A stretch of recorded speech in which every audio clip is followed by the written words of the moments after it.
Only the strong will survive. Hit the roar and you will know you're alive. Feel the energy build in your soul. 'Cause it's time. Oh, in the calm before the storm, another legend will be born.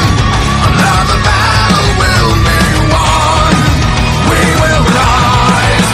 Oh, so heed the call of confrontation.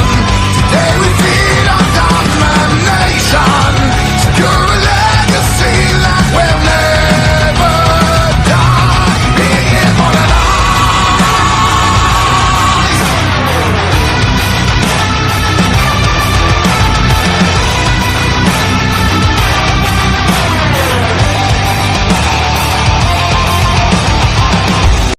Assassinos Slash. Muitos de vocês conheceram esse gênero, conheceram esses personagens por causa de filmes como Sexta-feira 13, Hora do Pesadelo, Brinquedo Assassino. Porém, esses filmes, mesmo sendo clássicos do gênero, sendo filmes realmente muito bons, que moldaram uma era inteira de filmes de terror, todos eles têm algo em comum, que é o vilão. Sempre tem um personagem mascarado que usa alguma arma icônica e com ela mata adolescentes do jeito mais cruel possível.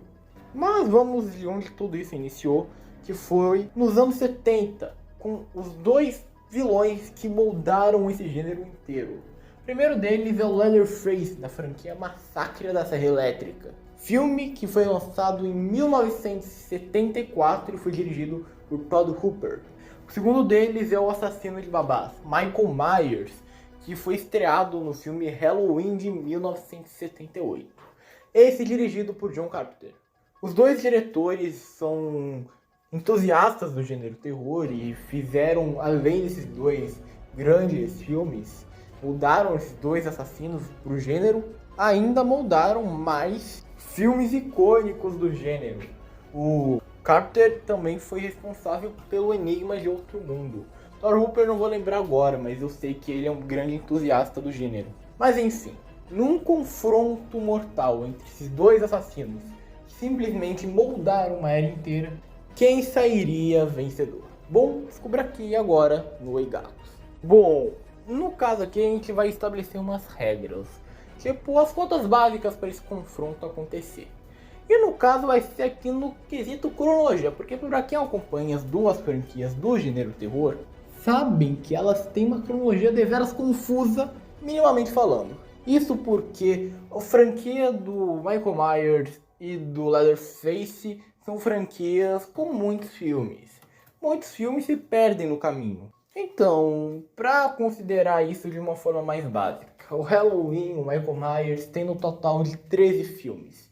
Sim, eles retornaram e mataram o Michael Myers pelo menos umas 13 vezes nisso daí. Então imagina, você tem esse personagem aí, você mata, ressuscita, mata, ressuscita, mata, ressuscita, todo filme de novo. Sabe, a cronologia meio que sai um pouquinho estampada disso. Então, pra gente deixar isso claro, a gente vai considerar o canônico pra franquia, ou seja, o que vale realmente.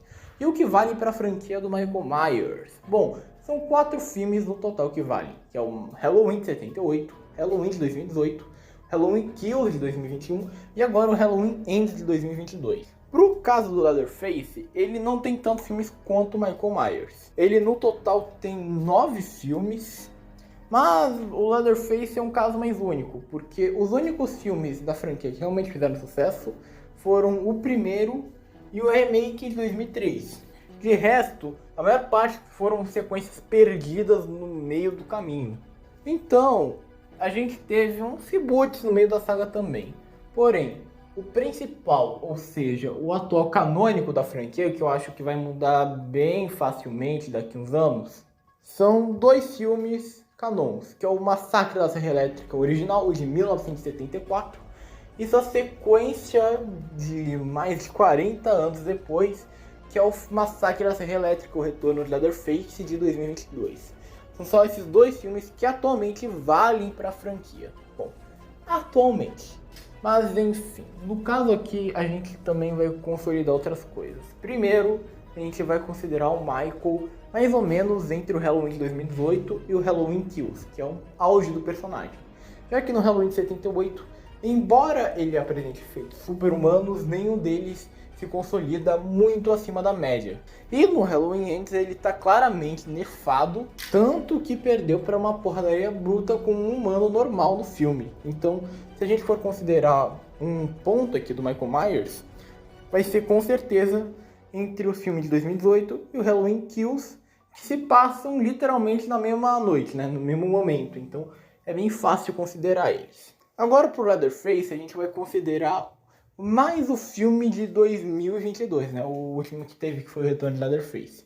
Porque originalmente o Leatherface não era pra ser um assassino super humano, ele era pra ser um cara normal que usava uma máscara de couro e uma motosserra. Então, com isso em mente, ele só passou a ter efeitos realmente sobre-humanos agora, nesse novo filme. Então, o que eu consolido pro Leatherface, pelo menos atualmente, vai estar mais interligado com os feitos apresentados em seu último filme. Bom, agora deixa de conversa, vamos logo pra porradaria franca entre esses dois ícones do gênero terror.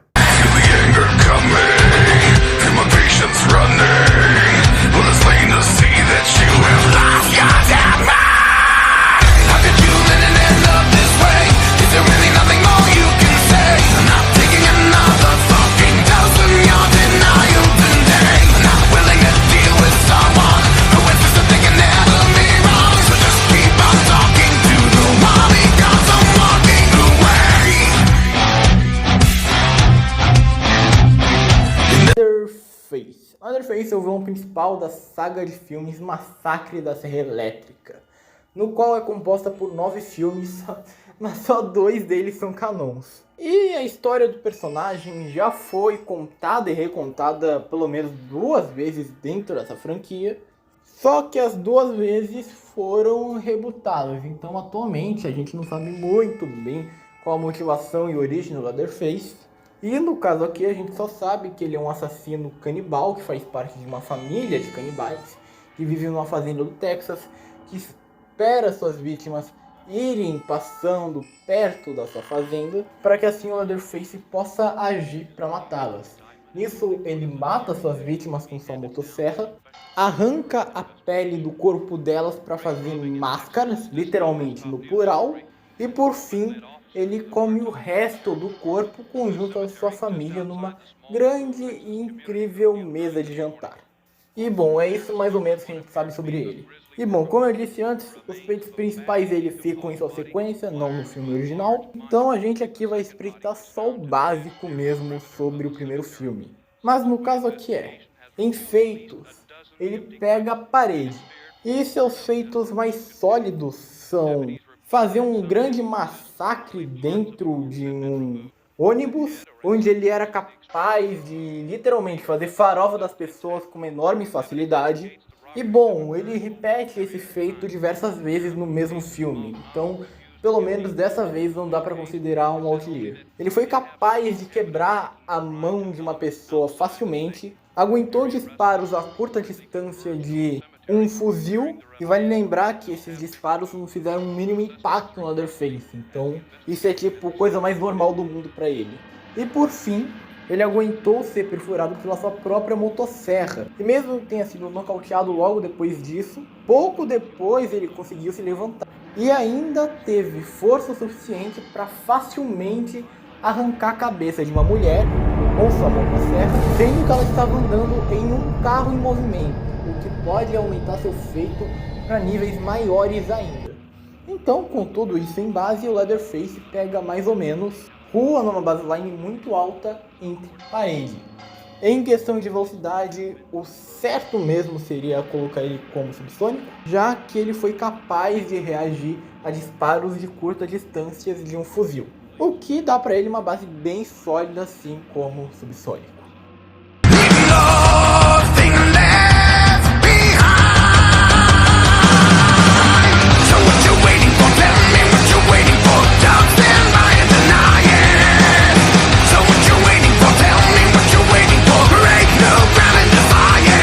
Don't let the world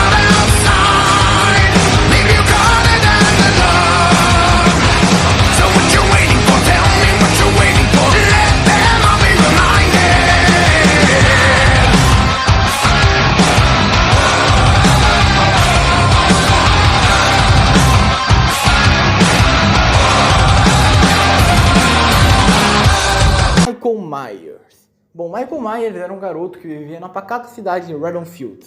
Quando tinha 6 anos, Michael matou brutalmente sua irmã e foi internado num hospital psiquiátrico, onde ele ficou internado até os seus 20 anos, quando conseguiu escapar da prisão e mais uma vez começou uma série de matanças na cidade de Redonfield. Desde esse dia, Michael toda vez no dia 31 de outubro volta a assombrar a cidade com uma nova série de assassinatos. Michael, diferente da Leatherface, ele desde sempre foi consolidado como um assassino sobre-humano. Só que a questão é que seus feitos sobre-humanos não eram de carga muito alta, pelo menos em seu primeiro filme, onde ele foi deixado inconsciente algumas vezes por coisas bem mequetrefes, tipo ser espetado por um grampo e receber alguns golpes de sua faca. Mas lá desde o seu primeiro filme, Michael já mostrou feitos sobre-humanos, pelo menos de uma escala até que alta, porque nesse primeiro filme ele tomou 6 disparos de bala a curta distância pelo Dr. Loomis e logo depois disso foi jogado do segundo andar. E foi mostrado depois do Halloween Kills que ele conseguiu caminhar e ainda entrar em conflito direto com um dos policiais depois desse incidente. Mas realmente, seu grande ponto de força foi no Halloween de 2018 e no Halloween Kills, onde seus feitos se consolidaram em uma escala simplesmente sobre-humana. Nesse filme, Michael foi capaz de tancar diversas vezes tiros e balas a curta distância, mostrou uma facilidade árdua em matar as pessoas e foi capaz de esmagar a cabeça de um psiquiátrica com apenas um pisão em cima dela. O que consolida o Michael até que bem originalmente a nível parede. Além do mais, em Halloween Ends, Michael, mesmo nefado, foi visto e mostrado sendo capaz de matar diversas vítimas de uma maneira bem facilmente, se for considerado o quanto de ossos ele teve que perfurar com uma faca para fazer isso tudo, além de tancar tiros a curta distância de um fuzil e se mostrar vivo mesmo depois de ser esfaqueado nas 2 mãos, 2 pés e ainda ter a garganta cortada. E se ele se provar vivo depois do final de Halloween Ends, aí eu desisto, porque não tem literalmente como assimilar aquilo. E também vale ressaltar que o Michael já foi espancado e um pouco depois disso foi capaz de matar uma multidão inteira e entrar desapercebido dentro da sua casa para matar a filha da Laurie Strode com facadas, mostrando que mesmo numa situação muito severa, Michael ainda tem uma força monstruosamente grande. Enfim, com isso tudo, eu acho que o mais fácil de se ressaltar é que o Michael Myers é um parede sólido e em sua velocidade são os feitos padrões, tipo ele ser capaz de dar Speed Blitz em visão humana e conseguir desviar de disparos a curta distância, o que daria para ele mais ou menos um nível de subsônico. Enfim, os 2 assassinos são muito ardilosos e poderosos e vai dar uma batalha bem equilibrada aqui. Bom, em questão de força bruta, os 2 assassinos mostraram um desempenho igual, se não for, é algo pelo menos ridiculamente próximo. E a mesma coisa vale em questão de velocidade e resistência. Mas Michael tem umas certas vantagens aqui nesse combate. Vamos começar que o Leatherface é um homem com problemas mentais, então o seu raciocínio básico não é tão bom assim.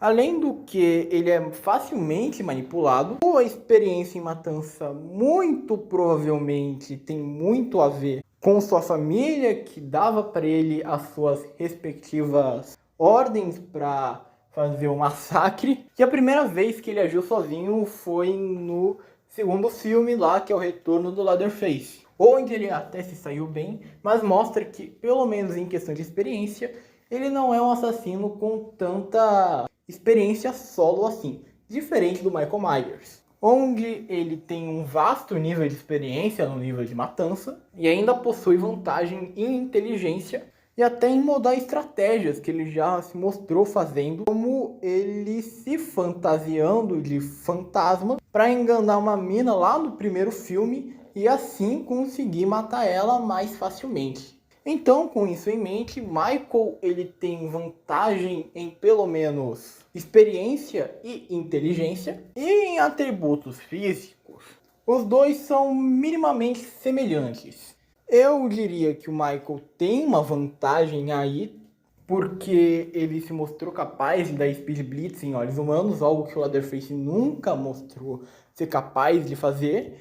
E ele também já passou por muitos maus bocados que o Leatherface, e ainda se mostrou capacitado a fazer feitos de incrível magnitude. No Halloween de 2018, coitado, mano, o maluco ele foi atropelado e um pouco depois ele conseguiu escapar de um carro de polícia e esmagar a cabeça de um velho. Isso sem contar que depois ele enfrentou a Laurie Strode. E a gente contar que Halloween Kills se passa literalmente depois do final de Halloween de 2018, meu Deus, as coisas pioram mais ainda, porque depois o cara fez um massacre com milhares de bombeiros lá na frente dele. Na verdade, o filme inteiro ele fez um massacre, matou milhares de pessoas de formas bem ardilosas, contando que ele teria que perfurar vários ossos humanos com a faca para fazer esses feitos. E no final ainda foi espancado, conseguiu matar todas as pessoas que estavam espancando ele, conseguiu dar Speed Blitz em vários policiais que estavam vigiando a casa dele no mesmo momento e matar a filha da Laurie Strode, que ele conseguiu pegar desprevenida. Então, tipo assim, olhando tudo isso, tá, literalmente tudo isso, eu acho bem sólido argumentar e dar um ponto à mesa aqui que o vencedor desse duelo seria o Michael Myers. Who sleeps soundly in your beds tonight? Judgment falls upon you at first light. I'm the hand of God. I'm the dark messiah. I'm the vengeful one. In the blackest moments of a dying world, what have you become?